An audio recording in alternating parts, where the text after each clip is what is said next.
Hey guys, tonight we begin with the humble meals, metal spoons, and boiled everything of third-ass passengers aboard the RMS Titanic.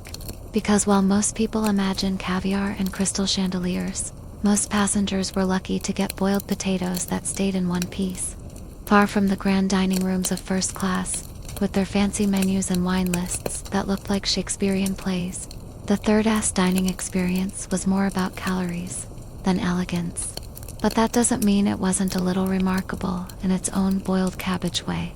So before you get comfortable, take a moment to like the video and subscribe, but only if you genuinely enjoy what I do here. And let me know in the comments where you're tuning in from and what time it is for you. It's always fascinating to see who's joining us from around the world. Now, dim the lights, maybe turn on a fan for that soft background hum, and let's ease into tonight's journey together. You expected the worst. When you bought your third-class ticket for the RMS Titanic, you weren't thinking luxury. You were thinking, please let there be a bed, a floor, and something edible that isn't moving. You'd heard the horror stories, steerage passengers crammed into dark, airless spaces with more rats than spoons. So when you step into the third-ass dining saloon on F deck, you pause because this actually isn't bad. No hay bales, no visible livestock. And remarkably, it doesn't smell like boiled despair. Instead, you find long wooden tables, real chairs, not crates, and actual walls that are painted white, not peeling white, on purpose white. There are electric lights overhead, not candles jammed into turnips and tiled floors underfoot. You blink. Are you in the right place? You are. This is third class on the Titanic, where you've just been gently but firmly upgraded from steerage livestock to respectable person who uses cutlery. Sure, it's located at the back of the ship beneath half a continent of wealth and silverware. You're not exactly rubbing elbows with jukes, but for most passengers in your section, this is better than what they had at home. Cleaner, warmer, safer, and with more potatoes per square foot than most Irish farmhouses. You don't get a menu, and you're definitely not choosing between duck confit and salmon with dill. But the food is served hot at scheduled times by actual stewards who don't scream at you. You eat at a real table, seated next to other immigrants who, like you, have brought nothing but a suitcase, a goal, and maybe a relative who keeps misplacing their shoes. There's no music, no wine, and the bread might be hard enough to defend yourself with. But the overall feeling is something unfamiliar and oddly wonderful. Dignity for the first time in a long time. You're not treated like luggage with teeth. You're a passenger. You're welcome here. You walk into the third-ass dining saloon and immediately think, this is too clean. Something's wrong. Where are the leaks? The buckets? The guy selling turnips out of his coat? But no, you're really here. You step carefully across the tiled floor, half expecting it to give way to dirt or disappointment. It doesn't. It's solid, neatly patterned, and dare you say, respectable. The room is long, stretching down the center of F deck, with row after row of sturdy wooden tables and benches. It feels a bit like a school cafeteria if the school had 700 students. No blackboard, and everyone brought their own stories and steamer trunks. The tables are bolted to the floor, probably so they don't slide into your lap if the ship tilts. Comforting overhead, electric lights glow steadily, not flickering, not gas-powered. Electric. You'd heard about this sort of thing in newspapers. Places with switches and wires that do things without needing candles, oil, or wizardry. Now here you are, eating beneath them, pretending this is all perfectly normal. And then there are the walls. Smooth, painted white, and suspiciously free of mildew. Not a single damp patch in sight. You're starting to wonder if you accidentally wandered into second class. But the lack of napkins and the presence of 14 children yelling in 7 different languages quickly reassures you. The air smells like boiled something, probably potatoes with a background note of soap. That last part catches you off guard. Soap and steerage. Someone in White Star Line's design team clearly overachieved.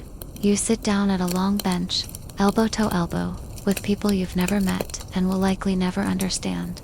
A Swedish man nods. At you, a Sicilian woman blesses the bread. A child with a spoon the size of their arm is already testing the limits of gravity.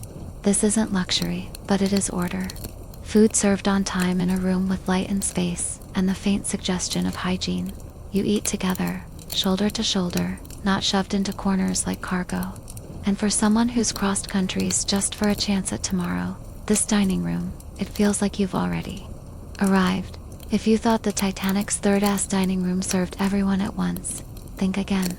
You quickly learn that eating in steerage is less about mealtime and more about strategy.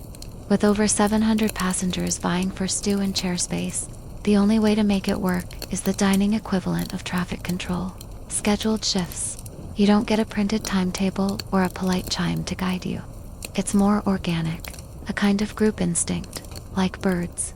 Migrating, you see people stand, you hear clinking plates, and someone mutters, "It's our turn." That's your cue.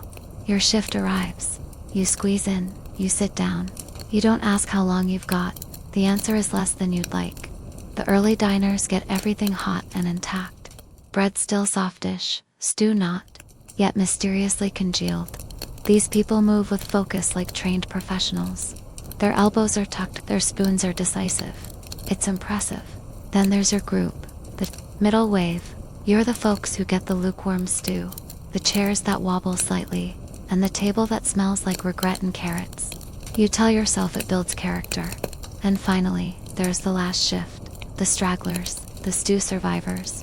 These are the folks eating in slow motion, surrounded by crumbs and chaos, sipping tea that might be dishwater in disguise. They arrive hungry and leave philosophical. But regardless of when you sit, there's an understanding. Eat now, chat later. The food is here, the time is short, and someone is probably already eyeing your seat. Conversations, if they happen at all, are brief and functional. Pass the bread. This fork is warm. Is this cabbage? It was. No one complains. Not seriously, because even with the rushed pacing, the shared cutlery, and the occasional mystery ingredient, this is still a luxury compared to what most third-class passengers are used to. And when your turn ends, you stand, clear your plate, and move aside for the next round. Like passing the torch in a relay race, powered entirely by potatoes and politeness. You return to your cabin a little fuller, a little faster, and with a new appreciation for how many ways a meal can be boiled. Morning comes early on the Titanic, especially in third class, where light filters in from nowhere in particular, and someone's baby is always already crying. You rise, dress.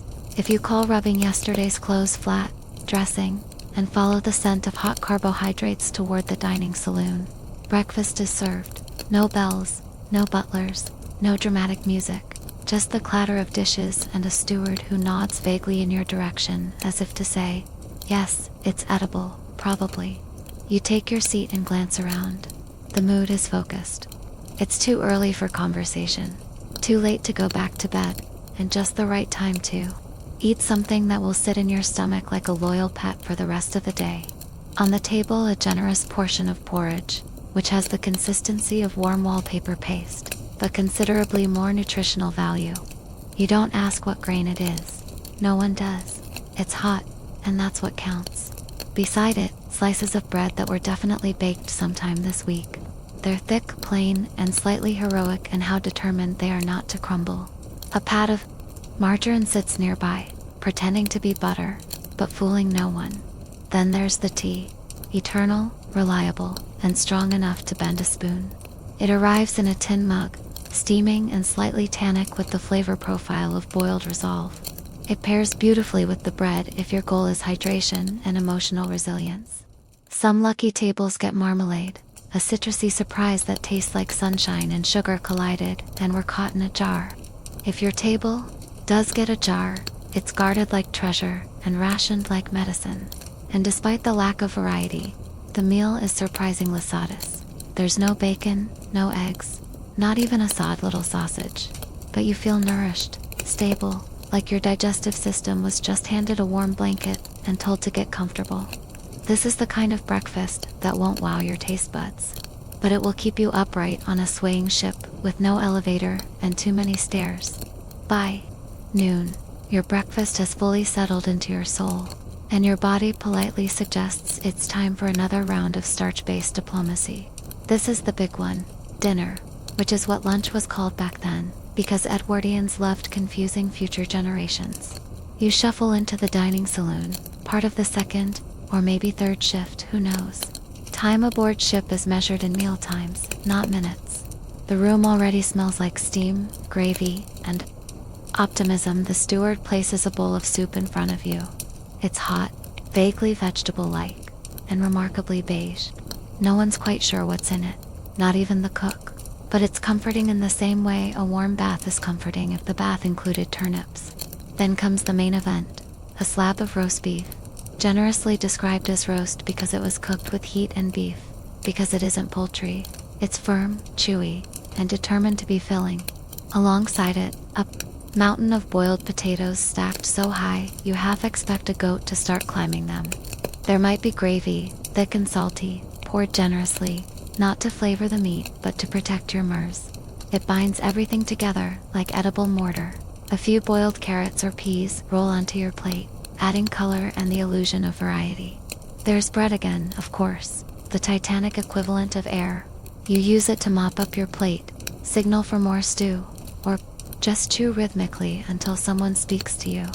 The room is full of chatter now, Swedish, Irish, Italian, Serbian, dozens of languages at once. You nod politely when someone says something you don't understand, and raise your cup of tea like a toast to international misunderstanding. Nobody is pretending this is fine dining, but nobody's complaining either. You're warm, fed, and sitting down. That's 3 wins right there. You scrape up the last of your potatoes, sit back slightly, and wonder, not for the first time, how something so simple can still feel so satisfying. Then the steward clears your plate, wipes the table, and gestures vaguely toward the door. Because somewhere behind you, another hungry shift is already lining up. By the time supper rolls around, you've already walked half the ship, lost a game of cards to a suspiciously confident child, and witnessed a minor argument over whose suitcase smells the most like onions. Naturally, you've worked up an appetite. Supper is not as ambitious as dinner or lunch, depending on how confused you still are by Edwardian meal names. It's not here to impress, it's here to gently guide you towards sleep, without causing intestinal drama. You take your seat, and once again the stewards deliver a modest spread that says, "Let's not make a fuss, shall we?" On the plate, cold meat sliced thin and arranged, with the enthusiasm of a man who has sliced 700 plates of cold meat today. What kind of meat? Nobody asks. It's vaguely pink, mildly seasoned, and thoroughly adequate. You chew thoughtfully, as if pondering its origin will make it taste more exciting. It doesn't. Next to the meat is cheese, usually white, slightly crumbly, and with the personality of a damp brick. Still, it pairs well with the ever-reliable bread, which has become your closest companion on this voyage. The two of you have developed a mutual understanding. You don't question it. It doesn't disappoint you. There's more tea, of course. Always tea. Titanic's third class may not offer wine, ale, or dignity in portion sizes, but it will keep your cup full of strong dark brew until the end of time. You sip it slowly, partly to savor it, partly to stall. A few tables down, someone's child is singing, someone else is snoring mid-chew, and 2 young men are quietly debating whether this is the best meal they've ever had. Based on how seriously they're arguing, it probably is. There's no dessert. There's barely fruit, but there is a kind of quiet comfort in the simplicity of it all. The day is winding down, the lights are dimmer, and the room feels a little less chaotic, like everyone agrees to keep their elbows to themselves just for this one meal. You finish the last bite, fold your napkin, if you bothered to pretend you had one, and lean back full, if not in flavor, then in feeling. Supper's not exciting, but it's warm, it's shared, and most of all, it's enough. At some point during the voyage, as you're sipping your 3rd cup of tea and chewing a piece of bread that could double as roofing material, you start to wonder, where's the beer? After all, it's a celebration. You're crossing the Atlantic. You're off to a new life. You've eaten potatoes 3 times today. If anything deserves a pint, it's this. But here in 3rd class, alcohol is officially not served. It's not forbidden exactly, just discouraged strongly with policy, which in practice means bring your own or prepare to stay very sober. That said, you start noticing things. A man at the next table has an oddly shaped flask that he guards like it contains sacred relics. A group of young Irishmen keep returning from deck walks suspiciously cheerful. One Italian fellow claims his tea is spicy, which is either a linguistic misunderstanding or a flask full of confidence. Word around the saloon is that beer can be purchased technical at the Third Ass Bar. Yes, there was a bar. It was small, tucked away, and operated under rules so opaque you'd think they were designed by ancient monks. You could try to order something if you were brave, lucky, and spoke fluent Edgewordian bureaucratic mumble. Still, for most passengers, third class was a teetotaler's playground. Meals were served with water or tea, full stop. If you wanted variety, you could stir your tea, or imagine it came from a vineyard in France. But in truth, most people didn't miss it. They were saving money, watching their children, or still recovering from whatever rough cider they drank before boarding. You weren't on a booze cruise. You were on a floating lifeboat to opportunity. Besides, when you're surrounded by clattering dishes, 60 different accents, and the constant rumble of engines below deck, the last thing you need is someone trying to do the polka on a bread bench. So, you take another sip of strong, unsweetened tea, give a knowing nod to the man with the mysterious flask, and remind yourself sobriety has its perks, like remembering where your bunk is and not mistaking a lifeboat for an outhouse at 2 a.m. Eventually you stop asking what's for dinner and start asking, how many ways can stew exist? Because aboard the Titanic in third class, stew isn't just a dish, it's a lifestyle. You quickly learn that stew appears at any time in any meal with any ingredients and under any name. Irish stew, meat and vegetable mix, or just hot, it's there. It's always there. And whether it's lunch, supper, or some mysterious in-between snack someone dreamed up during a rough patch of sea, stew is the star of the show. Now, don't get too excited. This isn't a delicate, slow-cooked masterpiece with notes of thyme and bay leaf. No, this stew is practical. It's a dense, boiling solution of meat-like substances, root vegetables, and determination.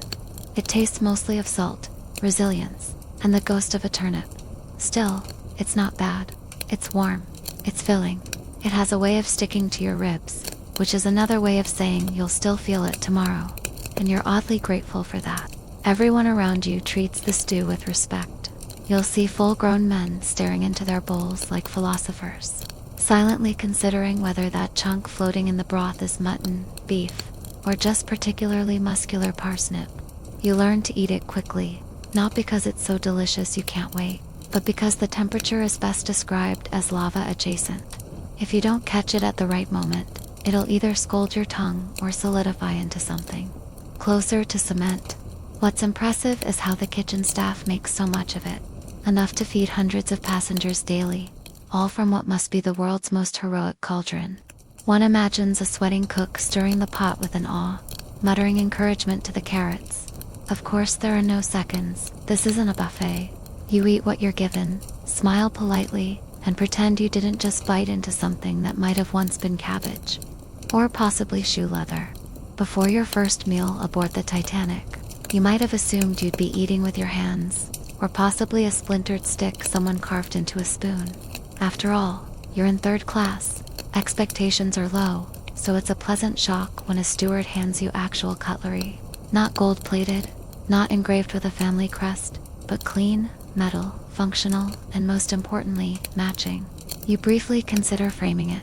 You receive a fork, a spoon, and on special occasions, a knife that has clearly been sharpened on a rock at some point in the last century. Still, it cuts mostly. Eventually, your plates are white enamel, durable, and slightly chipped, like they've seen some things, but don't want to talk about it. They clink gently as they're laid out, announcing to everyone that dinner is officially serious business. And then there's the mug, a thick ceramic or tin cup with no handle and no apology.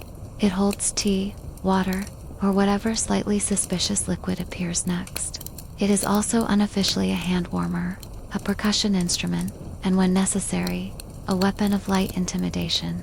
You grow fond of it quickly. Napkins. Don't get greedy. You have a sleeve, a neighbor's elbow, and the vague hope that the gravy will stay on the plate this time. The tables, themselves are bolted to the floor, presumably to prevent any Titanic-style dinner slide during choppy seas. The benches are long, communal, and just wide enough to sit without ever quite relaxing. You learn to balance, lean, and brace yourself with the core strength of a circus performer. Eating, as it turns out, is a full-body sport. Despite the simplicity, there's something almost noble in how these tools are used. You, your fellow passengers, and a spoon that once served 12 different nationalities, all sharing space, all chasing stew across a plate. And when the meal ends, you don't toss your cutlery in a bin. You place it neatly, because this is the Titanic, and even in third class, there are standards, sort of. You rise from the table, still chewing slightly, and glance at your spoon one last time before it's cleared away. At some point, probably mid-chew, of your fourth boiled potato of the voyage, you find yourself wondering, who's actually making all this food? Because it's not just you, it's hundreds of passengers eating 3 meals a day, plus tea, bread, and whatever that stew was pretending to be. That's not just cooking, that's a logistical miracle. The answer lies deep in the belly of the ship, where the third-ass galley is, tucked away like a secret you're not meant to know about. You'll never see it unless you sneak down there, which, let's be honest, you're probably too full and too polite to attempt. Down in the galley, an army of cooks and assistants labor with military precision and the stamina of caffeinated badges. They're not celebrity chefs. They don't sign autographs, but they can peel, chop, and stir for 700 people without crying, which makes them heroes in any century. Their tools are industrial-sized cauldrons that could comfortably house a family of badges, if necessary. These iron beasts are used to boil meat, stew vegetables, and possibly hide the occasional shoe. Everything is massive. Pots the size of bathtubs, ladles like O's, and bread trays that double as small sleds if you're feeling rebellious. Menus are prepared with ruthless efficiency. There's no room for flair or personal interpretation. Nobody's saying let's add a twist of lemon zest to this stew. No, you add carrots. If you have carrots, you subtract meat if you ran out of animal. And yet somehow the food appears regularly, hot, occasionally edible, miraculously filling. There's something admirable about the whole operation. The invisible labor of men and women, sweating through aprons, yelling over roaring stoves. Also a third-ass passenger. Like you can wonder, is this beef?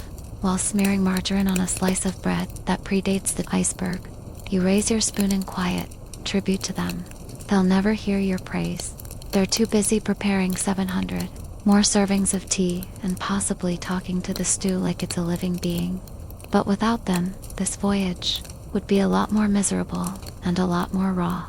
Once you've survived a few meals aboard Titanic in third class, you notice a pattern, a kind of dining choreography that unfolds like clockwork.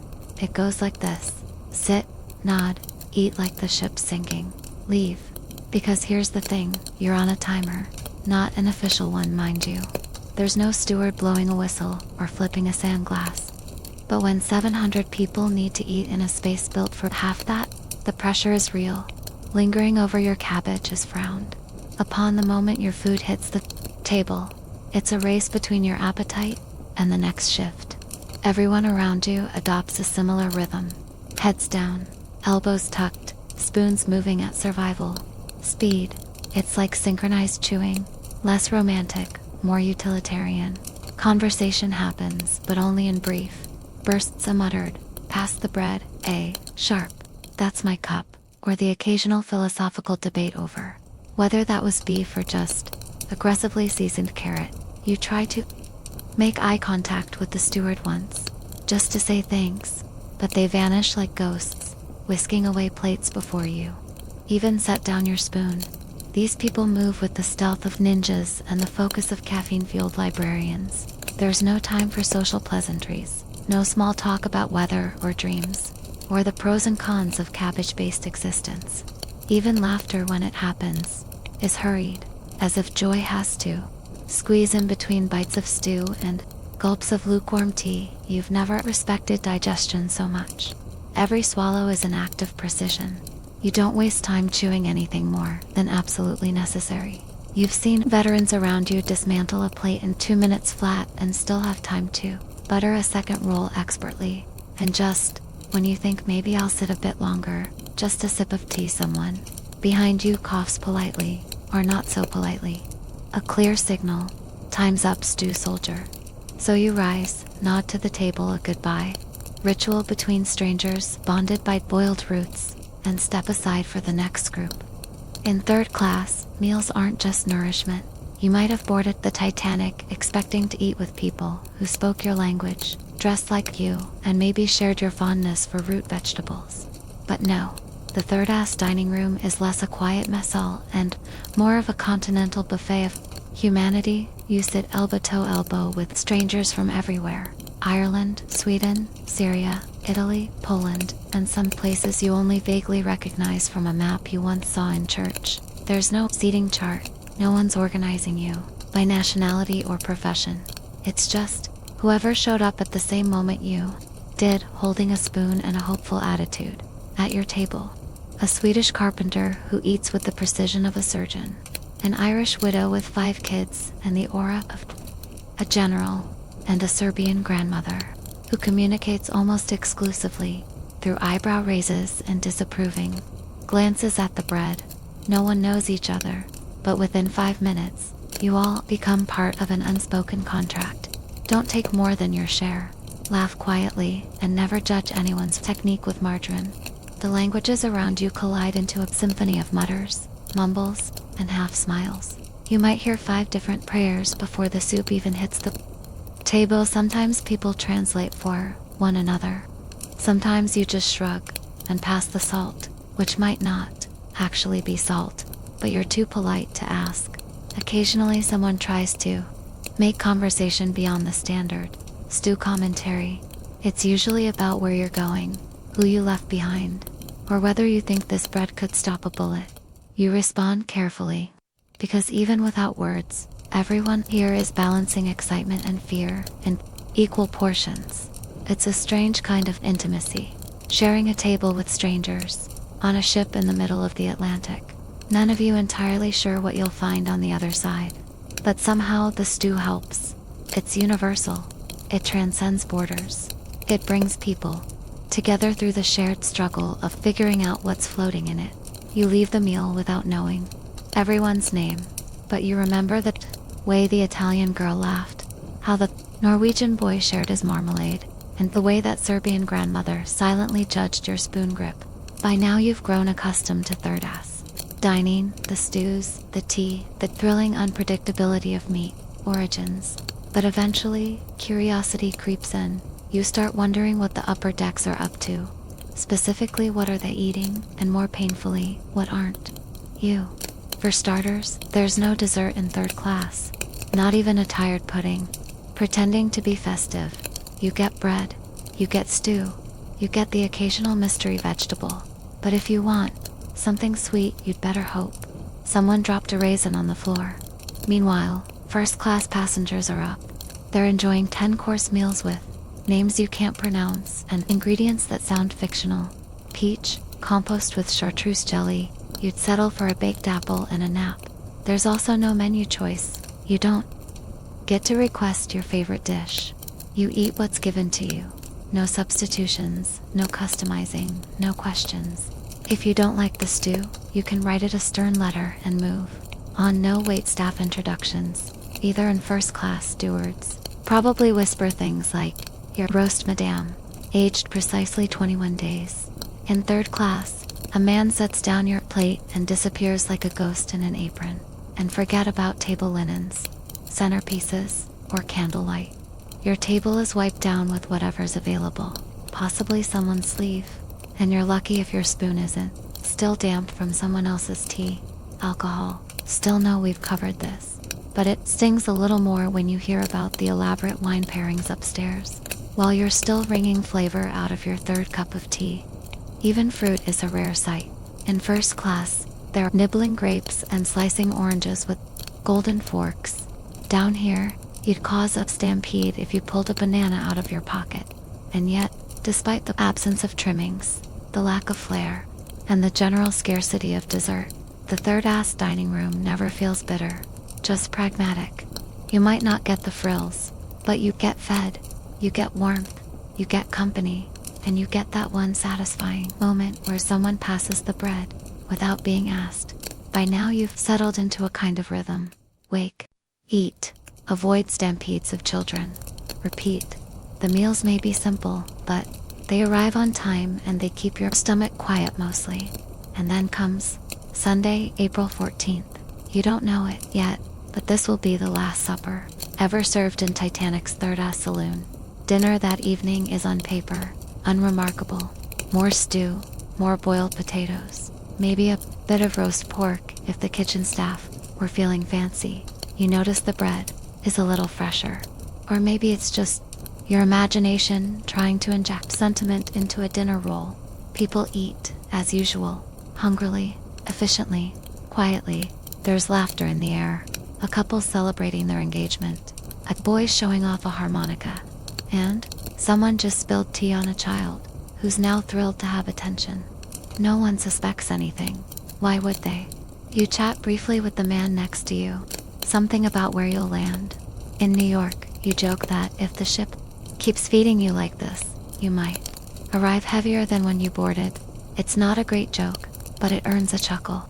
There's a sense of hope hanging in the room, like everyone believes the future is just over the next wave. You see parents calming babies, young men trading dreams, older folks quietly staring into their mugs like they're reading omens in the tea leaves. You finish your meal, the last chunk of meat, the last sip of tea, and rise. Same as always. You don't know this is the last time you'll do this. That's the strange thing.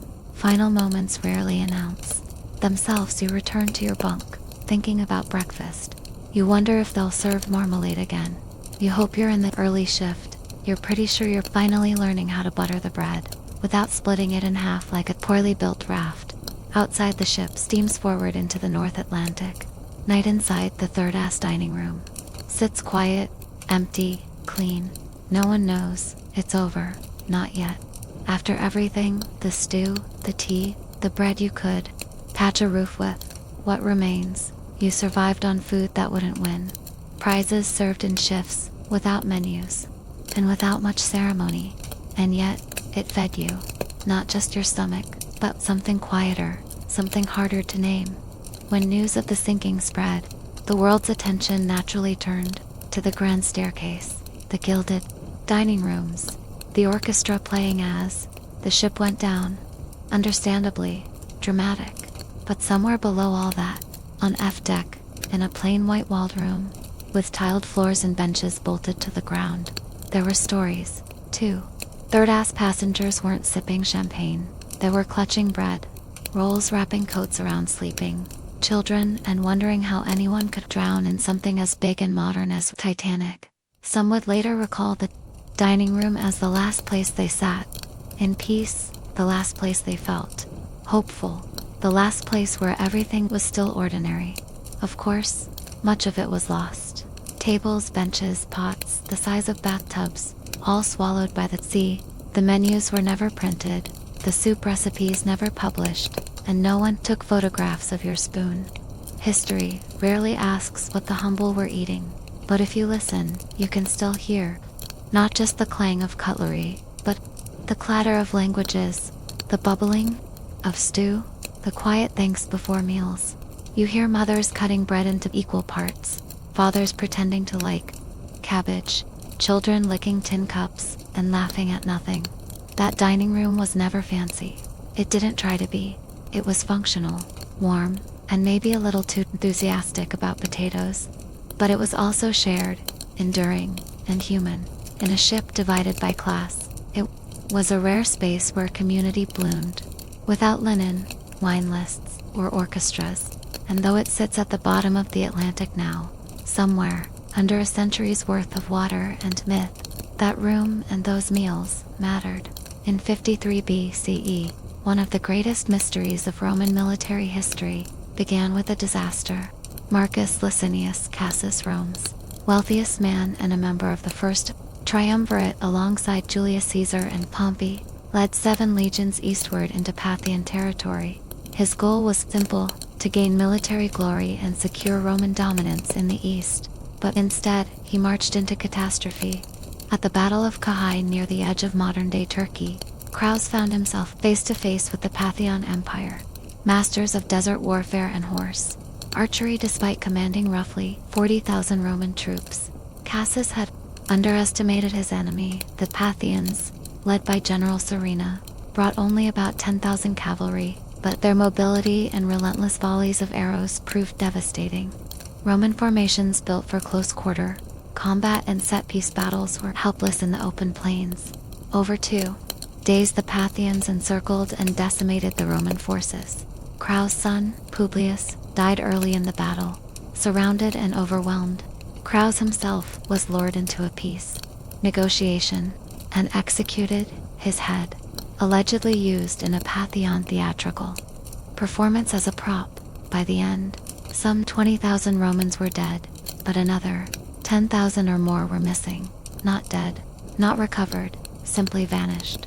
And it is here in the aftermath of Cape that the mystery begins. Contemporary Roman sources suggest that thousands of Roman soldiers were captured and taken deep into Parthian territory, likely used as labor or soldiers along the empire's eastern frontier. But what happened to them after that? For centuries no one could say.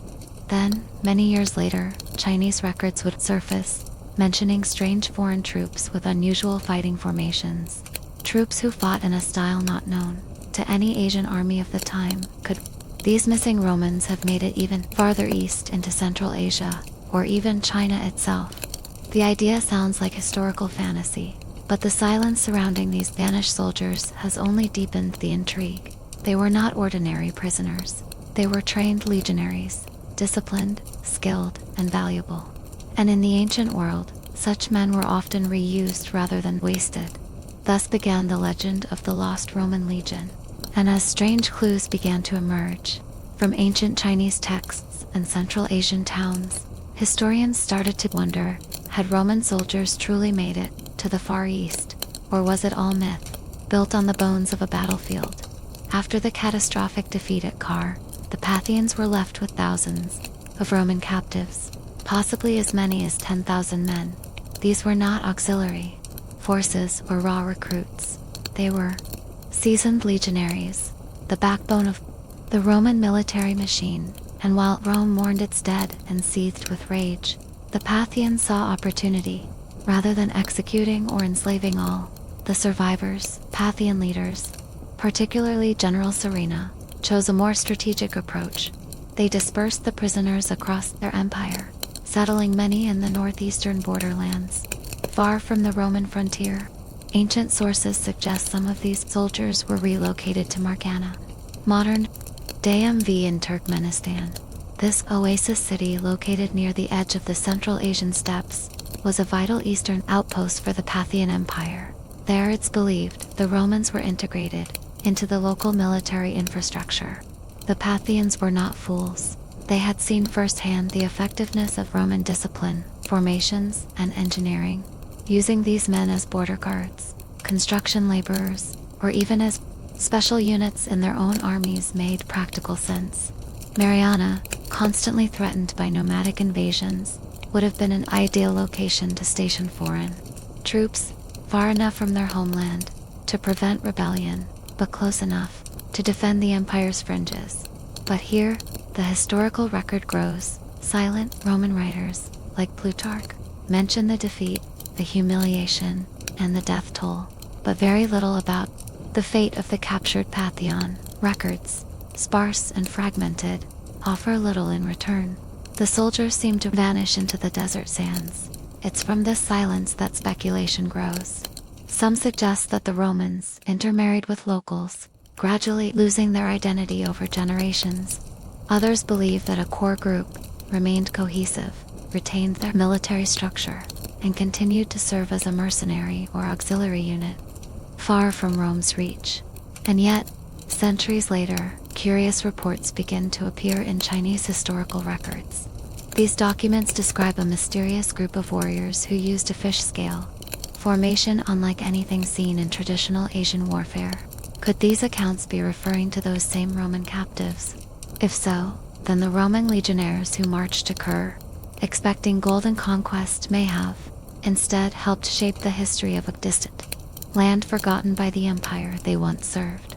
The road east was long, but perhaps not impossible. Nearly 150 years after the Battle of Ka, the curious entry appears in the official chronicles of the Han Dynasty. It describes a battle in 36 BCE in the far western reaches of China between Han forces and a Central Asian ruler named Shishanu of the Xiongnu. The battle took place near the city of Shi's fortress in modern-day Kazakhstan along the Talas River. According to the Han historian Banu in the Book of Han, Chinese generals reported encountering a strange unit of foreign soldiers in Shi's army. These men fought in a skull formation, a term the Chinese used to describe a tight shielded formation that moved as one, strikingly similar to the Roman tudo or tortoise formation. No Central Asian army was known to use such tactics. The description stood out. Even in the Tuor military account, this anomaly has led some scholars to wonder, could these strange troops have been remnants of the Roman legion captured at Kir? If the prisoners were indeed sent east to Margiana and gradually moved across Central Asia, whether through migration, mercenary service, or forced transfer, reaching the court of Jiji is not beyond imagination. Adding to the intrigue is the scale of Jiji's ambitions. He built a massive stone fortress, unusual for nomadic leaders, and assembled an army with advanced tactics and foreign advisors. Might Roman trained soldiers have contributed to his defenses? In the final siege, Chinese sources say these foreign troops fought bravely, using their formation to protect the fortress walls until they were overwhelmed by Han forces. After the defeat, the Han reportedly captured many of these fighters, while most were executed. Some were taken east into China, possibly resettled in the western frontier regions. One village in particular stands out. Liqian, located in the Gansu province, bears a name strikingly similar to Legion. Local legends, unusual facial features among inhabitants, and persistent rumors of Roman ancestry have fueled speculation for decades. Some even claim Roman coins and artifacts were found there, though these discoveries remain controversial and difficult to verify. Could this village be the final resting place of Rome's lost sons? Or is it simply a case of historical coincidence and cultural myth-making? The trail is faint but tantalizing, and the deeper one digs, the stranger it becomes. Tucked into the dry landscapes of China's Gansu province lies a small village with an outsized reputation, Lishan. For decades, this remote settlement has attracted the attention of historians, geneticists, and the simply curious because of a legend that won't die. According to some theories, Lian may be the final resting place of the lost Roman legionaries captured at Kai and carried eastward across Asia. The story begins with the name itself. Liqian appears in Chinese records as early as the Han Dynasty and is believed by some scholars to be a transliteration or Rama. During the Han era, Lian was considered a frontier outpost far from the imperial heartland and a logical location to settle foreign prisoners of war. Over time, whispers began to circulate that the people of Liqian weren't entirely Chinese. What kept the legend alive was the villagers' appearance. Early 20th century Western travelers claimed to find individuals with unusually fair hair, light eyes, and aquiline noses, features not commonly found in the region. Photographs were taken, skulls were measured, and the theory that Liqian's residents were descended from Romans began to spread in popular media. A number of articles and books in the 20th and 21st centuries fanned the flames, treating the idea with varying degrees of skepticism and enthusiasm. In recent decades, DNA testing has been conducted on Lycian residents. Their results were inconclusive. Some genetic markers common in Western populations appeared, but nothing definitively Ramine. Critics argue that Central Asia has always been a crossroads of diverse ethnic groups. Ancestral traits could come from centuries of Silk Road intermixing. Still, the persistence of the story and the village's embrace of it continues to draw attention. Lyon has leaned into its mythical heritage. Roman-themed statues stand at village entrance. Tourists are greeted with faux centurion performance and vendors selling Roman souvenirs. Whether grounded in truth or legend, the Lost Legion has become a cultural identity for the village and a point of pride for its residents. Yet the question remains unresolved. Did Roman soldiers truly settle here? Or is Lycian's story a fascinating fusion of coincidence, local law, and wishful thinking? If truth hides beneath the myth, it's buried deep, beneath centuries of sand, silence, and empire. But one thing is certain, the journey of the Lost Legion did not end at Kari, and Lycian may be the last whisper of Rome in the East. As the legend of Lycian gained international attention, the natural next step was science. Could DNA evidence prove or disprove the tally of Roman descendants in China? In the early 2000s, Chinese geneticists working in collaboration with international researchers collected blood samples from several villages in Lycian, aiming to analyze their genetic ancestry. The results sparked headlines, controversy, and more questions than answers. The initial studies claimed that about 56% of the sampled villages showed genetic markers more commonly found in European populations than in East Asian ones. This was touted by some as confirmation of the Roman theory. Newspapers ran with the story. Headlines suggested that the mystery of the Lost Legion had finally been solved and toured across Asia. The story begins with the name itself. Lycian appears in Chinese records as early as the Han Dynasty and is believed by some scholars to be a transliteration Legion or Roma. During the Han era, Lyon was considered a frontier outpost far from the imperial heartland and a logical location to resettle foreign prisoners of war. Over time, whispers began to circulate that the people of Lycian weren't entirely Chinese. What kept the legend alive was the villagers' appearance. Early 20th century Western travelers. Television crews descended on the village to capture what seemed like living proof of ancient Roman wanderers in China, but the scientific community was quick to caution against jumping to conclusions. Geneticists pointed out that the markers found in Lycian villages were intuitively Roman or even uniquely European.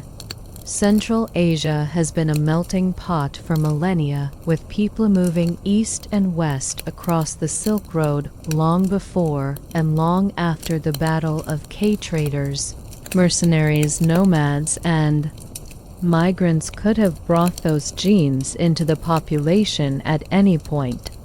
Furthermore, later peer-reviewed studies failed to replicate the initial results. More comprehensive DNA testing showed that the villages of Lyon were genetically consistent with nearby Han Chinese populations. The so-called European traits could easily be explained by regional variation or centuries of intermixing with Central Asian peoples who carried a similar appearance. Still, the idea refused totally. Some argued that even if genetic proof remained elusive, the cultural, linguistic, and historical breadcrumbs scowled be ignored. Others insisted that the romantic appeal of the story had outpaced the evidence. The scientific consensus leans toward skepticism, but the absence of definitive disproof keeps the door open, if only slightly. Ultimately, genetics offered no smoking gun. It neither confirmed nor definitively refuted the legend of Roman legionaries in China, but it did highlight something deeper: how stories endure not just through bloodlines, but through belief. And belief, it seems, is harder to silence than science. The quest for answers continues, not just in Lycian, but in the broader historical and archaeological record. Perhaps the key to this mystery lies not in genes, but in ruins, records, and roads half buried in dust. While the genetic evidence remains inconclusive, many historians and archaeologists have turned to a different kind of proof: artifacts. Could physical remains, coins, weapons, fortifications, or burial sites support theory of a Roman presence deep in Asia? The search has taken scholars across Central Asia and Western China, yet that trail remains tantalizingly faint. Einand. Around the region of Lyon, a number of Roman-style artifacts have reportedly been found over the decades. Most notably, coins, fragments of armor, and even tools resembling Roman construction implements. Some local museums and tourism boards have claimed these items as proof of Roman roots, adding fuel to the legend. But in almost every case, experts have urged caution. Many of these artifacts either lack verified provenance, are inconsistent with known Roman designs, or could easily have arrived via trade. Roman coins, for example, have been found across Central Asia, including in areas like Afghanistan, Uzbekistan, and Western China. But their presence doesn't necessarily imply settlement. The Silk Road was a vast commercial artery, and Roman goods were traded thousands of miles from the empire's borders. A Roman coin in a Chinese grave might be no more significant than a Chinese tea bowl in a Viking burial. Curious, but not proof of migration. One of the most intriguing but unconfirmed leads is the possibility of Roman-style fortifications in the Talas River region, where the Han army clashed with Shi Chanu in 36 B.C. Some researchers have speculated that the stone-walled fortress described in Chinese sources might have been built with Roman assistance, given its unusual construction for nomadic groups. Yet, no excavation has revealed explicitly Roman architectural techniques or inscriptions. Major obstacle in confirming the legend archaeologically is the lack of inscriptions or written records. The Romans were prolific record keepers, yet no Latin writing has ever been found in these supposed eastern outposts. Without inscriptions, it becomes exceedingly difficult to tie any structure or object directly to a Roman legion. In the end, the archaeological sign is both frustrating and fascinating. It leaves just enough room for doubt and just enough for hope. Because in history, absence of evidence is not always evidence of absence. And perhaps in some forgotten valley beneath untouched earth, the story of Rome and the East still waits to be unearthed. To understand whether a Roman legion could truly have reached China, one must first consider the nature of the Roman Empire and its relationship with the East. Rome was expansive, but its reach had limits. The empire stretched from the misty shores of Britannia to the deserts of Syria, But beyond Pathia lay a world Rome knew only through whispers, the mysterious land of Siraca. China. The Romans were aware of China, though they knew it only vaguely. Trade flowed along Silk Road, bringing silk, spices, jade, and other goods westward. Romanolites treasured Chinese silk. Gothi believed it to grow on trees or be combed from the leaves of unknown plants. The Chinese likewise knew of a distant empire to the west called Darkin, which scholars now agree referred to Rome. However, contact between the two civilizations was sporadic and indirect. Merchants, intermediaries, and translators carried goods and remorse across deserts and mountains. But no official envoy from Rome ever reached the Chinese imperial court. The close-down attempt came in 166 CE when a delegation claiming to represent Andun, thought to be the Roman Emperor Marcus Aurelius, arrived in China. Yet scholars suspect the envoys were merchants seeking prestige. So, if formal contact between the empires barely occurred, how likely is it that a group of Roman soldiers ended up in China? The idea isn't entirely implausible. The Silk Road was not just a trade route. It was a corridor of movement where soldiers, mercenaries, and displaced peoples sometimes found new homes. The Parthians had both motive and means to redeploy Roman captives. To their eastern frontier send, local rulers like Ji Shanu often recruited foreign soldiers to strengthen their armies. It's also worth noting that Rome did garrison troops in distant and inhospitable places, sometimes for decades. Soldiers in frontier regions were accustomed to cultural blending, intermarriage, and adapting to local customs. A legion fragmented by war, stripped of command, and absorbed into another culture could plausibly survive, evolve, and be forgotten. Still, it remains a leap from likely dispersal in Parthia to military service in Central Asia to settlement in China. The silence of Roman historians on such a migration is deafening. And yet, the very possibility speaks to Rome's legacy, not merely as a political power, but as a human story that stretched far beyond its maps.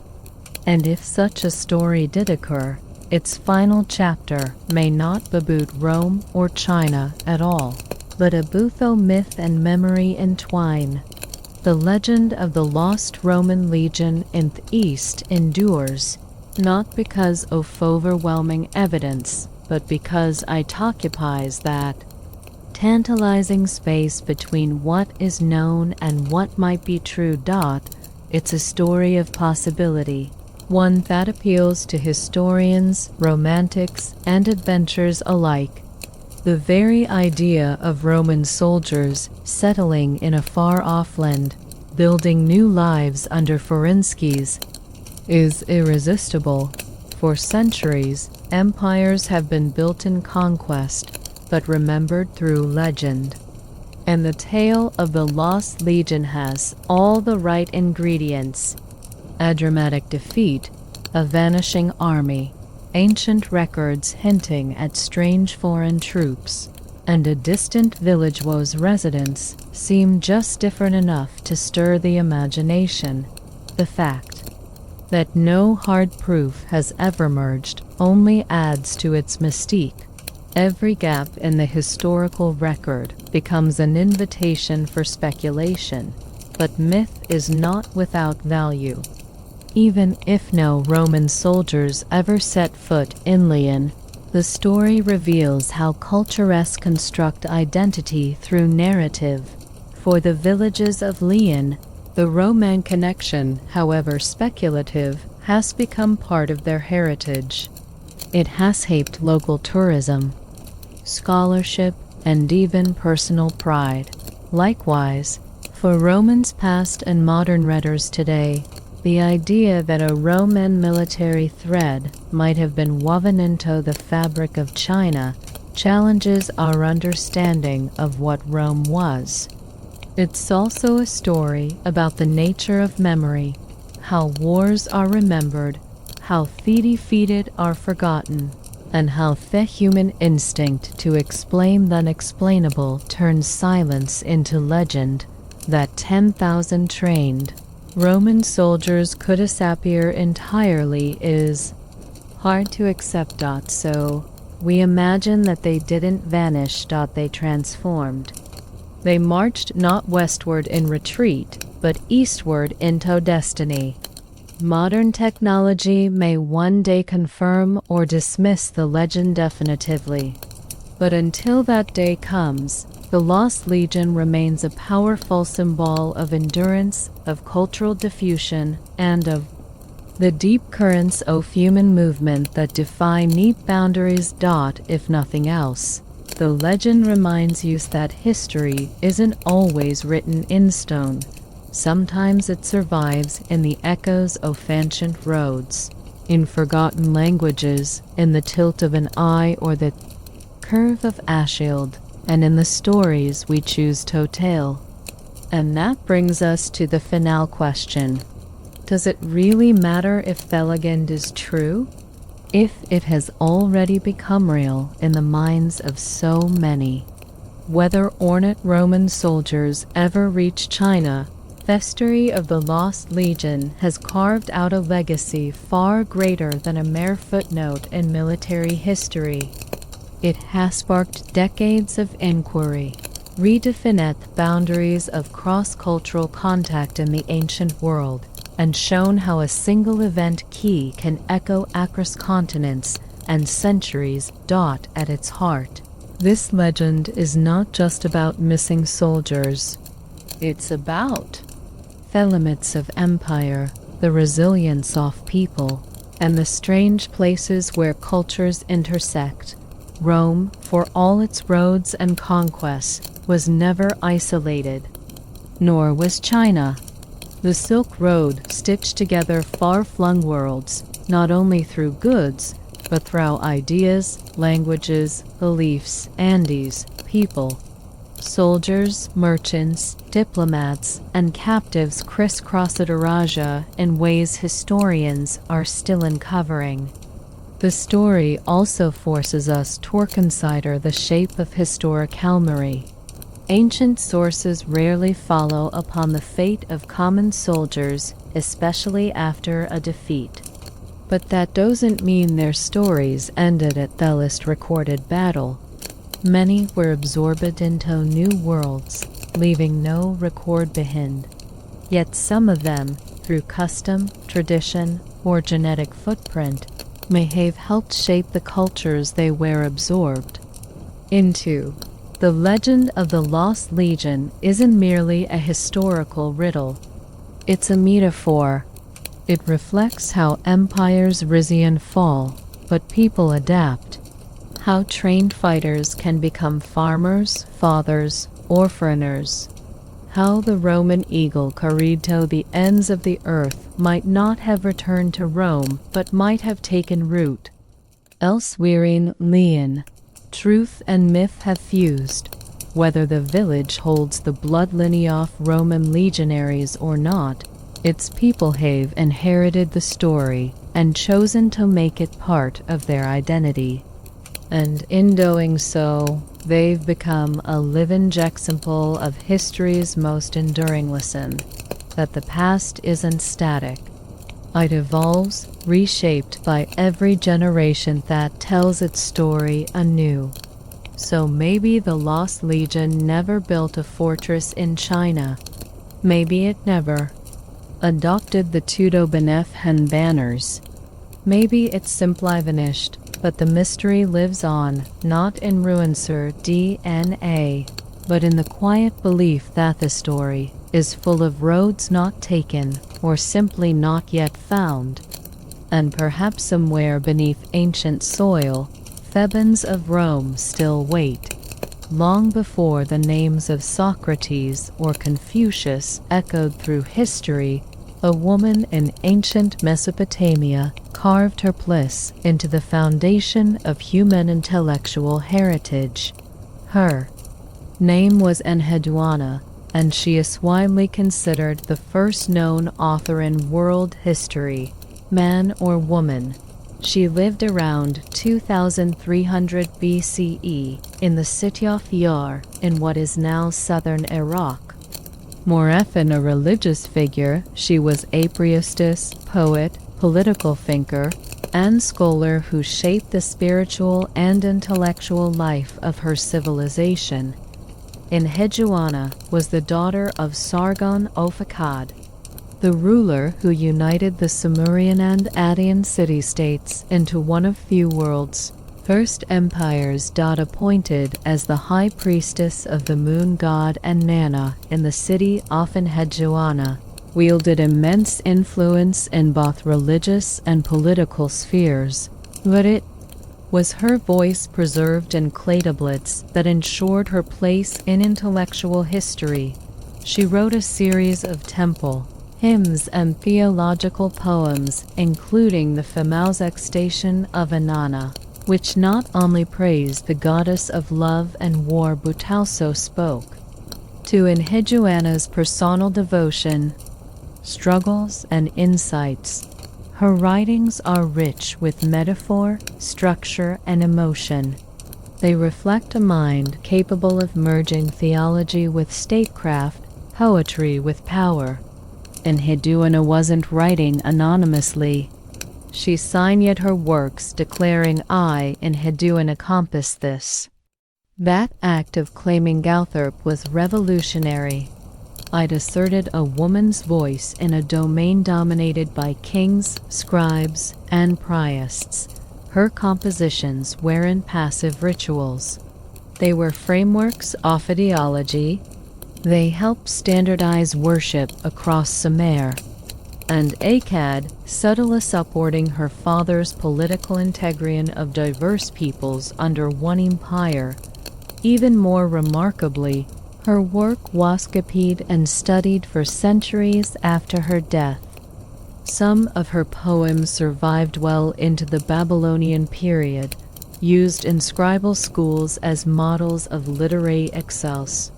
Her language, a blend of Sumerian and Akkadian traditions, was itself an intellectual bridge, and Enheduanna was not an exception. She was the first in a long, often hidden line of women who shaped philosophy, medicine, and art long before their names were widely remembered. Clay tablets, whether with time, her voice, etched in uniform, remains a declaration. Women have always been thinkers, builders, and architects of thought. In ancient Egypt, women were not only respected as mothers, wives, and priestesses. They were also practitioners of science, especially in the realm of medicine. Among the most notable was Paziki, often called the first female physician in recorded story. She lived around 2400 BCE during the 5th dynasty, and her tomb inscriptions describe her as the overseer of women physicians. That title alone is remarkable. It suggests not only that she practiced medicine herself, but that she supervised an entire cadre of female healers. Egyptian medicine was deeply advanced for its time. Physicians had access to detailed anatomical knowledge, partly from the embalming process. They studied disease, injury, fertility, and childbirth. Many medical papyri, like the Kahun gynecological papyrus, indicate that male health was treated as a serious and specialized field. Women treated other women, particularly in matters of pregnancy, birth, and contraception. They used surgical tools, picuses, herbal medicines, and even complex diagnosis based on symptoms and observation. Though Pesach is the most documented, she likely stood among many learned women. Temples, especially those devoted to goddesses like Hathor or Sekhmet, functioned as centers of healing. Priestesses trained in ritual and herbal medicine often doubled as midwives and healers. These women were not mere assistants. They were scholars. In their own right, memorizing long, complex medical texts, often passed down orally or inscribed on scrolls. Education for women in ancient Egypt, especially Fromelite or priestly families, was not uncommon. Girls learned to read and write hieroglyphics, if their status allowed it, and within temple schools they dispersal in Parthia to military service in Central Asia to settlement in China, the silent could rise through ranks, gaining access to sacred and scientific knowledge alike. The boundary between religion and science was fluid in Egyptian thought, and women moved within that space with surprising authority. Despite the passage of millennia, the names of most of these early scholars have been lost. Their contributions serve only in fragments, recipes, diagnosis, roles listed in tombs, and the tools buried with them. Yet their legacy is unmistakable. In a world where female education would later be restricted for centuries, ancient Egypt stands as a testament to a time when women were trusted not just with life but with knowledge. And in other corners of the ancient world, similar patterns were emerging, particularly in Greece, where one woman in the city of Cyrene dared to challenge a male monopoly on philosophy. In the Greek city of Cyrene, located in what is now modern-day Libya, philosophy was just a male endeavor. There, around the 4th century BCE, lived a woman named Aret of Serene, one of the few female philosophers known by name from the classical world. She was not a quiet observer in a male-dominant disciple, was a teacher, a thinker, and a transmitter of philosophical ideas that would ripple through generations. Aret was the daughter of Aristippus, a student of Socrates and the founder of Cyrenaic school of philosophy. This school emphasized personal happiness, pleasure, and inner freedom. Though not in the hedonistic sense, it's often misunderstood as it taught that mental pleasures were superior to physical ones, and that true contentment came from moderation and self-control. Raised in this intellectual environment, Aret absorbed her father's teachings and eventually inherited his role. Sources suggest she taught philosophy for over 35 years, instructing hundreds of students, including her own son, Aristus the Younger, also known as Mother Taught. This title wasn't poetic. He earned it because his philosophical education came directly from her, not from male tutors or schools. Her contributions are mostly preserved through mentions by later writers such as Dionys Laertius, who acknowledged her leadership within the Cyrenaic tradition. Though no surviving texts are directly attributed to Aret, her influence is evident in the continued development of her father's ideas that emphasized rational ethics, intellectual liberty, and the pursuit of inner peace. These were not trivial lessons in a world dominated by rigid hierarchies and public spectacle. They were tools for resilience and personal sovereignty. In a culture where most women were expected to remain silent and unseen, Areta stood at the head of a philosophical school, guiding male and female minds alike. She challenged the prevailing notion that reason and intellect were male domains. Through her teaching, she proved that women could shape philosophical systems, not just follow them. Area's story, like many ancient female scholars, survives only in fragments, but those fragments are powerful. They remind us that philosophy has never truly belonged to gender. And from Serene's sunlit courtyards, her voice still echoes, quiet but unbroken, through the annals of thought. In ancient Rome, where public life was dominated by men and political speech was considered a male privilege, one woman dared to take the podium and delivered one of the most legendary orations in Roman history.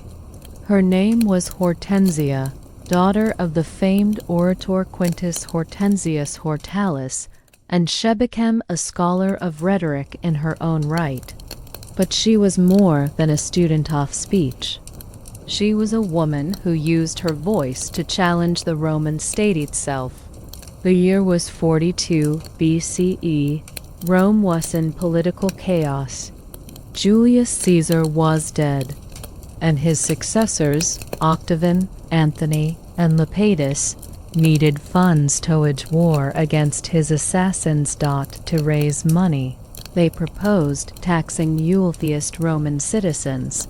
Unusually, this included taxing wealthy women, even though Roman women had no political representation or voting rights. The proposal sparked outrage among Rome's elite women, but only among them stood before the triumvirs to speak. Hortensia in the Roman Forum, where few women had ever addressed the public, Hortensia stood forward and delivered a scathing and logical critique. She argued that if women were not allowed to hold office, serve in the army, or participate in the political process, then they should not be forced to fund a war they had no voice in. Her speech was so compelling, so skillfully argued, that the triumvirs reduced the number of women to be taxed from 1,400 to 400. Hortensia's rhetorical brilliance was not a moment of inherited genius. It was the result of deep intellectual training. Raised in a household steeped in oratory and legal debate, she absorbed the technicalities of Roman law and the power of persuasive speech. Her argument combined reason, precedent, and moral appeal, hallmarks of the best Roman rhetoric. Her speech survives in the writings of Ion, offering a rare glimpse into how women could wield intellect and influence in a rigidly patriarchal society. Though she held no public office, her words shaped policy, and more than that, they challenged Rome's assumptions about who had the right to speak. Hortensia reminds us that scholarly women did not always hide behind scrolls or temples. Sometimes they stood boldly in the public square, armed not with weapons, but with reason. In the courtly halls of Han Dynasty, China, during a time when Confucian ideals reinforced adult authority and female silence, one woman broke through the boundaries of tradition, not with rebellion, but with scholarship. Her name was Bunyao, and she is remembered as China's first female historian, a Confucian scholar and a teacher of imperial princesses. Her intellect, discretion, and command of literature earned her a rare seat of influence in a deeply patriarchal world. Born around 35 CE, Banya was the daughter of the esteemed historian Banbao and sister of Bangu, the official historian of the Han court. After her brother died before finishing the monumental book of Han Shu, Banya was called upon to complete it. She took up task without hesitation. Her additions were not superficial. She composed significant sections, particularly on astronomy, ceremonialites, and biographies of notable women. Her contributions helped finalize a work that became one of the great historical records of Chinese civilization. But Banya's influence extended beyond history. Her most famous independent work, Lessons for Women, Nuje, became one of the most widely read texts for educating girls in traditional Chinese culture. While it promoted humility, obedience, and deference, aligning with Confucian values, it also advocated for female education. Benjo argued that women should be literate, morally upright, and intellectually prepared for the duties of marriage and motherhood. In her words, if a woman lacked knowledge, how could she manage a household or raise children properly? Modern readers may see contradictions in her work. A woman promoting traditional gender roles while living a life that defied them. But Banya's genius was in her subtlety. She operated within the system, using accepted values to argue for broader access to learning. Her influence reached into the imperial palace, where she educated empresses and royal daughters. Her voice helped shape the moral framework of dynastic China. Banya didn't storm the gates of power, ed through them with scrolls in hand. And in doing so, she opened doors for generations of women in China to pursue knowledge. In the bustling cosmopolitan city of Alexandria, during 4th and early 5th centuries, stood a woman who became the embodiment of classical learning. Her name was Hypatia, a mathematician, astronomer and philosopher whose intellect drew students from across the Mediterranean. In a time when the Roman Empire was fracturing and religious tensions were arising, Hypatia remained a symbol of reason, scholarship, and the enduring power of inquiry. Hypatia was the daughter of Theon, a well-known mathematician and philosopher at the famed Library of Alexandria. Trained from a young age, she surpassed her father's teachings and began lecturing publicly on philosophy, astronomy, and mathematics.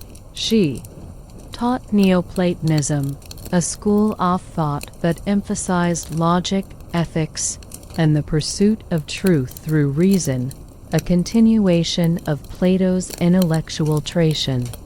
Her classroom wasn't confined to temples or libraries. Hypatia taught openly in the streets and forums of Alexandria, drawing large crowds of students, including both pagans and Christians. She wrote treatises on conic sections, developed improved designs for the astrolabe, and may have contributed to the preservation of Euclid's Elements and Tummy's Almagest. Though none of her original work survive, her legacy echoes in the writings of her students and peers. But Hypatia lived during a time of transformation and turmoil. Christianity was becoming the dominant force in the Roman world, and Alexandria was a city rife with religious factionalism. Hypatia, a prominent pagan scholar and a public intellectual, became a lightning rod for both admiration and resentment. Close ties to the Roman governor Orestes placed her at odds with Bishop Cyril, the powerful head of Alexandria's Christian community. In 415 CE, she was brutally murdered by a mob of Christian zealots, stripped, dragged through the streets, and dismembered in a church.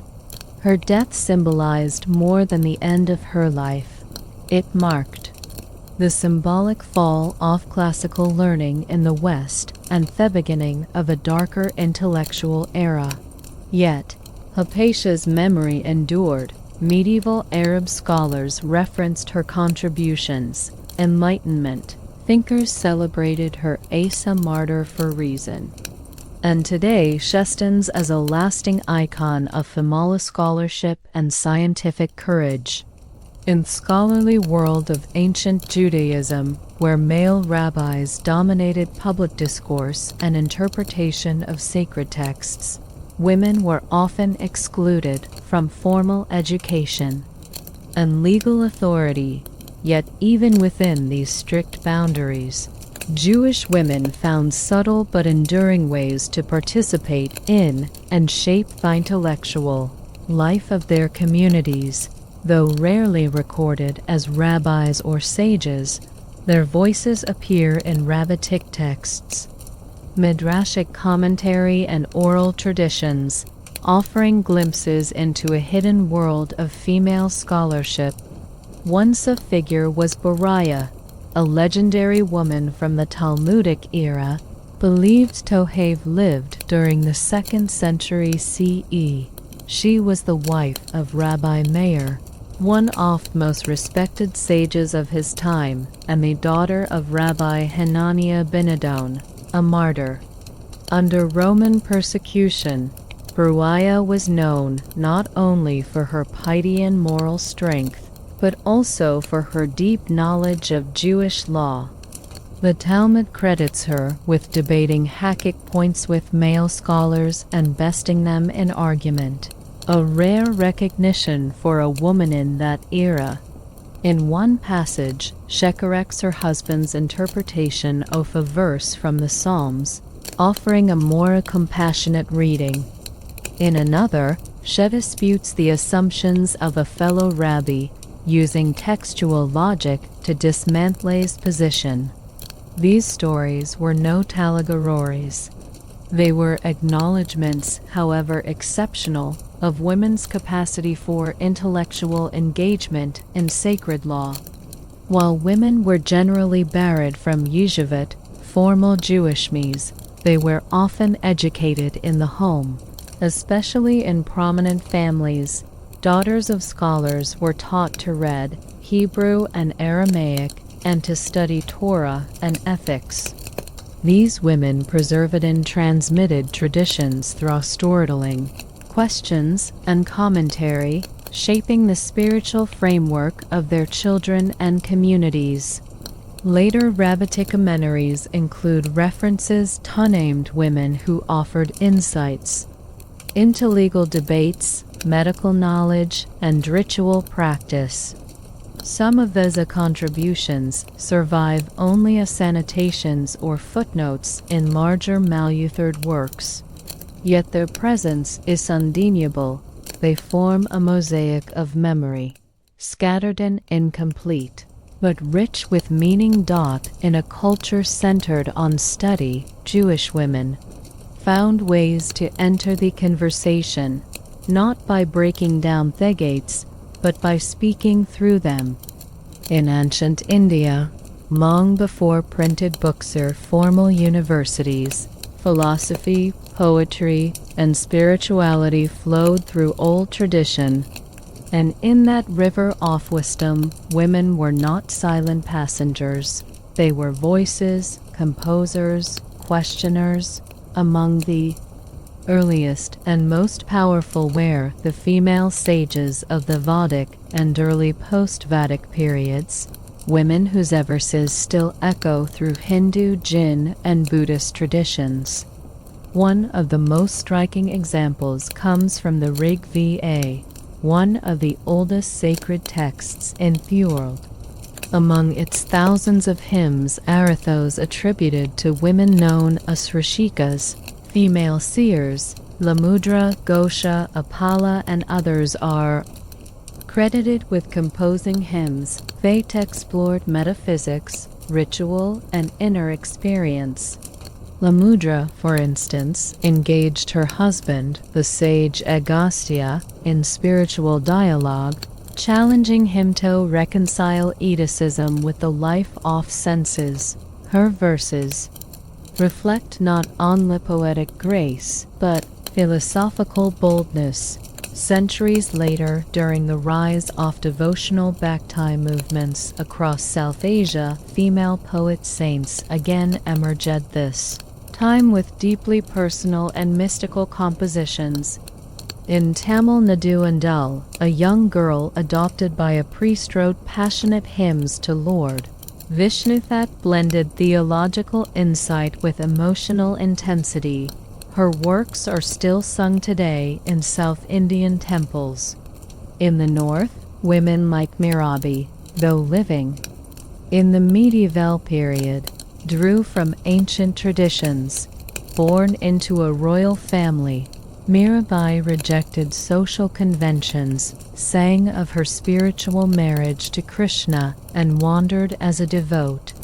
Her poems critiqued caste, gender roles, and religious hierarchy, while expressing Jekstic love for the divine. In Buddhist tradition, the Theragarth Avars of the elder nuns composed in Pali around the 6th century. B.C. captures the voices of early Buddhist women. These poems, spoken by former kings, courtesans, and lay women turned nuns, speak of enlightenment, renunciation, and the struggle for freedom. One nun, Sumangala's mother, speaks with stark clarity. I have given up my son, my wealth, my craving. I now walk in the path of peace. These women were not marginal, they were foundational. Their poetry is not just devotional. It is philosophical inquiry, social commentary, and psychological insight. Though their biographies are often lost or simplified, their words endure. For centuries, the contributions of ancient female scholars were pushed to the margins of history. Their works were omitted from canons, their names left off manuscripts, and their achievements buried beneath layers of cultural bias and institutional erasure. And yet their voices endured, sometimes in whispers, sometimes in fragments, always resisting silence. What unites the women we've explored from Enheduanna in Suma to Banyo in China, from Hortensia in Rome to Therashicus of India, is not just that they were rare, it's that they were persistent. They lived in societies that limited female access to formal education, public office, or authorship, but they found ways in through family lineages, religious institutions, poetic tradition, or political crisis. They seized moments of opportunity and carved intellectual legacies with the tools available to them. Many of these women used culturally accepted roles: priestess, healer, mother, nun, not as limits but as platforms. Hiduana used her religious position Tothar, hymns that shaped empires. Baraya and Banyo engaged with male-dominated scholarship, while advocating for women's education. Hippolyta lectured in public squares. Hortensia challenged political leaders face to face. None of them waited for permission to think. But why were they forgotten? Because the systems that preserved history, scribes, monks, librarians, were overwhelmingly male and often uninterested in preserving women's stories. Over time, entire chapters of intellectual history were rewritten, filtered through the assumption that Greek thought was a male domain. This wasn't just loss. It was erasure. Recovering the lives and work of ancient male scholars isn't about modern identity politics projected onto the past. It's about restoring balance. It's about acknowledging that the foundations of science, philosophy, literature, and spirituality were not built by men alone.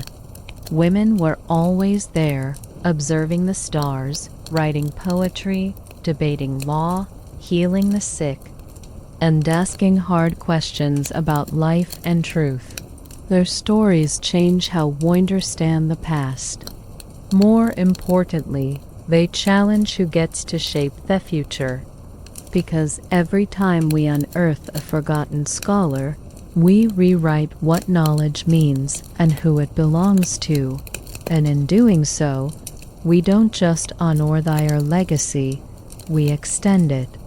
In 1948, deep in the permafrost of the Alai Mountains, Soviet archaeologists and sons, something that would change everything we thought we knew about ancient tattooing. It wasn't just skeleton or a few trinkets. What they found was a mummified body perfectly preserved in ice for over 2,400 years. This was the famous Pizarric burial, and it belonged to a Siam noble, and on his skin a full canvas of animal tattoos, mythical. Beasts danced across his limbs in elegant curls and spirals. Deer with elongated antlers, griffins with fiercer claws, and fantastical felines mid-pounce. These weren't doodles or decorative body art.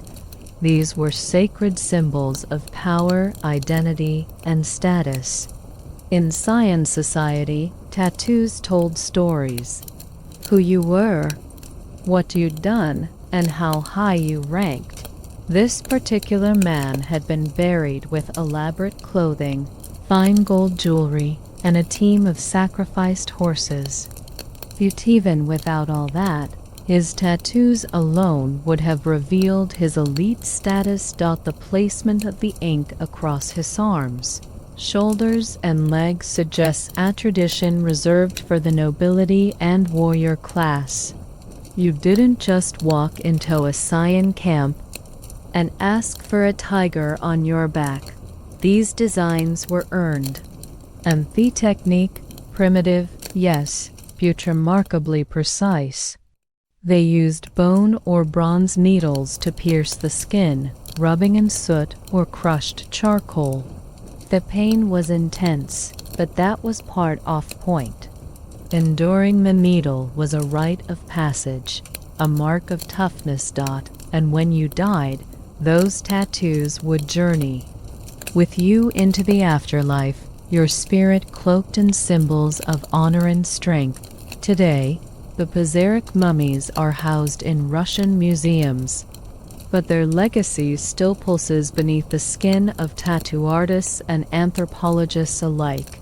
These inked warriors remind us that third of tattooing wasn't born in a modern studio, but on windswept steppes in icy Thames and on the skin of ancient kings. And if this is what the Saiyans left behind, just wait until you see what the Egyptians did. In the heart of ancient Egypt, long before ink met needle in modern studios, tattoos played a different role, one rooted in magic, medicine, and ritual. While the tombs and temples of pharaohs dominate most narratives, the quiet marks on women's bodies offer another story, one far more intimate. In 1891, archaeologists studied the mummy of a woman now known as Ambient, a priestess of the goddess Hathor, buried around 2000 BCE. Her body bore a network of dark dots and lines stretching across her arms, torso, and thighs. These weren't decorations. They were symbols of divine protection, fertility, and ritual status, etched permanently into her skin. Tattooing in ancient Egypt appears to have been an exclusively female domain during the Middle Kingdom. Priestesses, midwives, and sacred dancers bore geometric tattoos arranged in bands and symmetrical patterns. These marks were placed deliberately, often over the abdomen, breasts, and pelvis. They likely served to safeguard childbirth, channel healing powers, or enhance ritual performances in temples dedicated to female deities like Hathor or Isis. Unlike the ornate animal tattoos of the Scythians, Egyptian designs were simply yet powerful. Their repetition and symmetry suggest ceremonial significance, not casual artistry. Each line and dot acted as a permanent amulet imbued with spiritual force.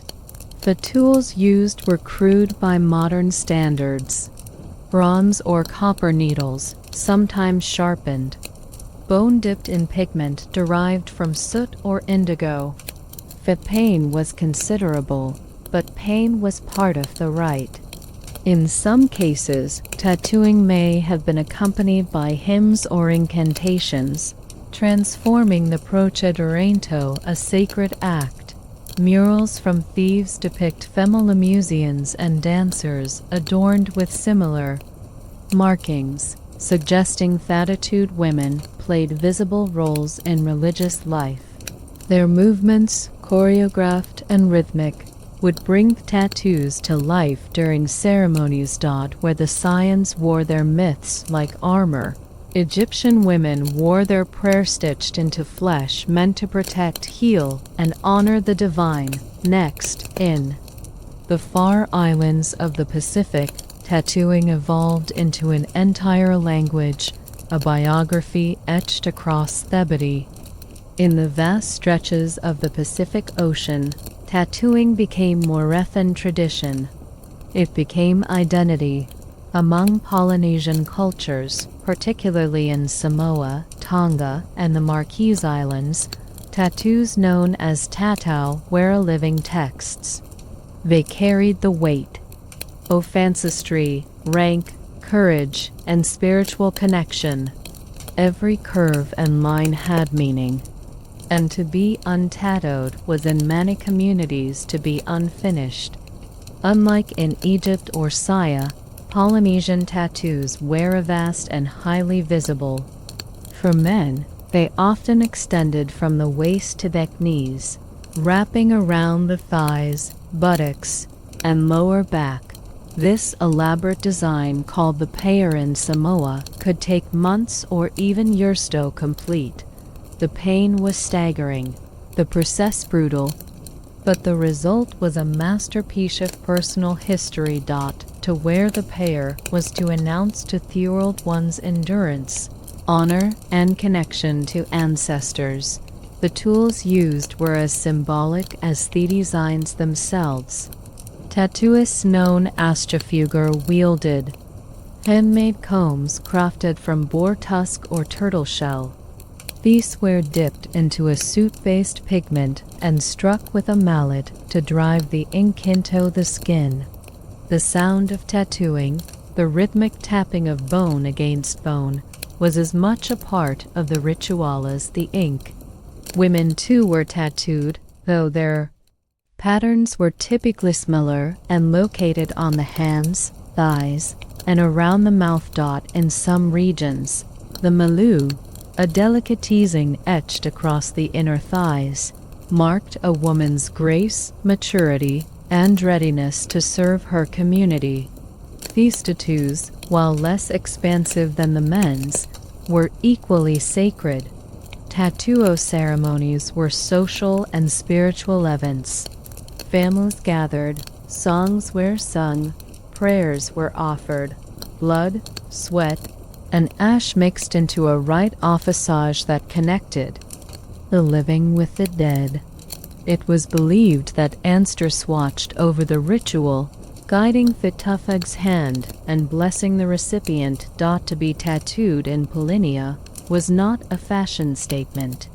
It was a contract between the individual, the tribe, and the gods. To refuse the tattoo could result in shame, but to accept it That was to carry an entire lineage on one skin. From the Pacific Islands, the tradition would echo across time, eventually colliding with missionaries, colonizers, and even prison. But long before that, in Japan, Anno-Transformian was underway. Tattoos were about to become a visual code for both devotion and defiance. In Japan, the art of tattooing evolved along two seemingly opposite paths, sacred and forbidden. Known as surizumi, these inked designs were first used in spiritual and decorative contexts, but over time they came to represent criminality, rebellion, and draw endurance. What began in devotion ended in stigma, and yet the artistry never faded.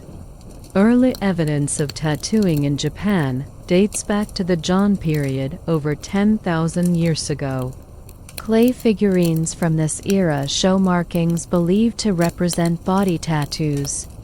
These may have been connected to religious rituals, protective symbols, or shamanic status, but it wasn't until much later in the Edo period 1603-1868 that flourished into a complex visual language. At first, tattoos served spiritual purposes.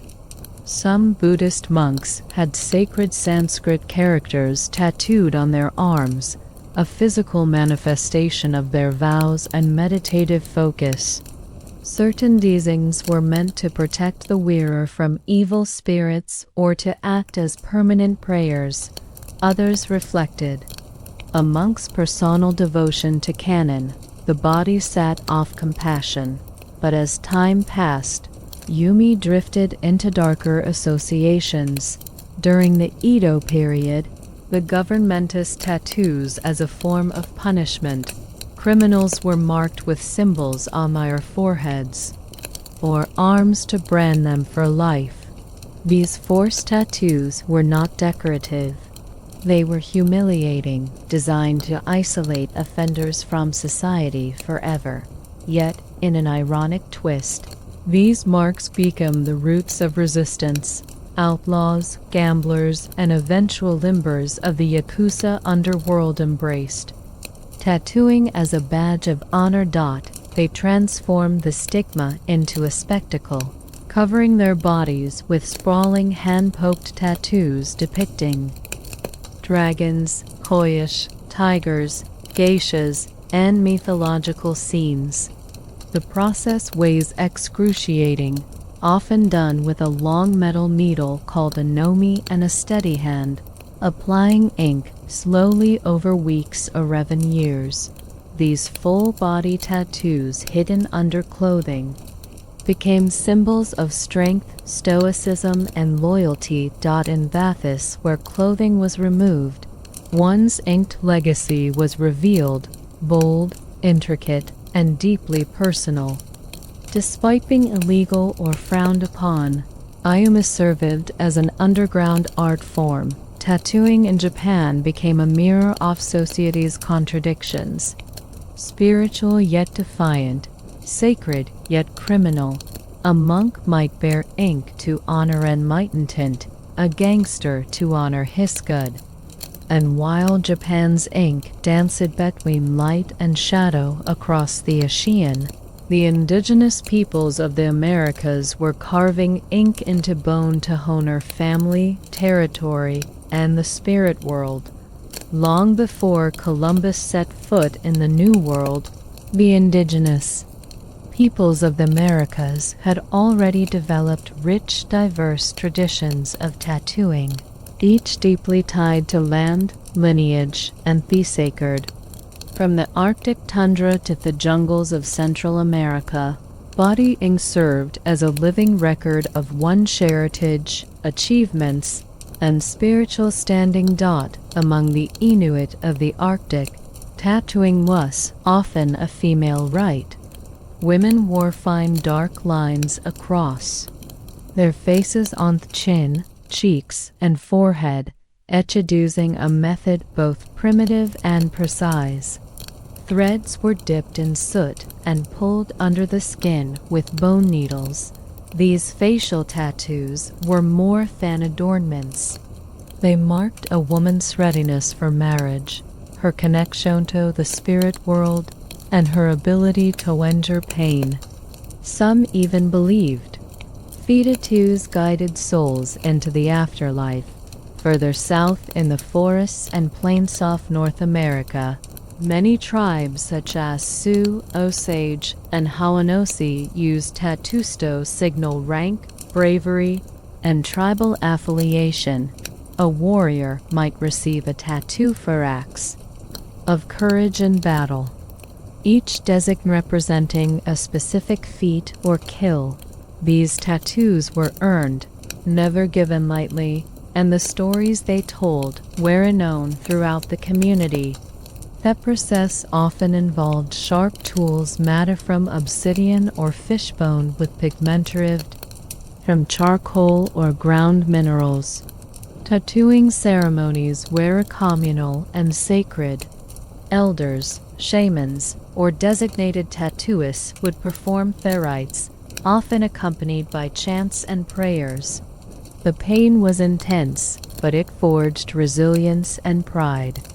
In Mesoamerica, the Maya and Aztecs elevated tattooing to ritual fair. Tattoos were given during religious festivals honoring gods like Quetzalcoatl. Its designs were complex, featuring serpents, celestial bodies, or glyphs, and were placed strategically on the body for magical efficacy.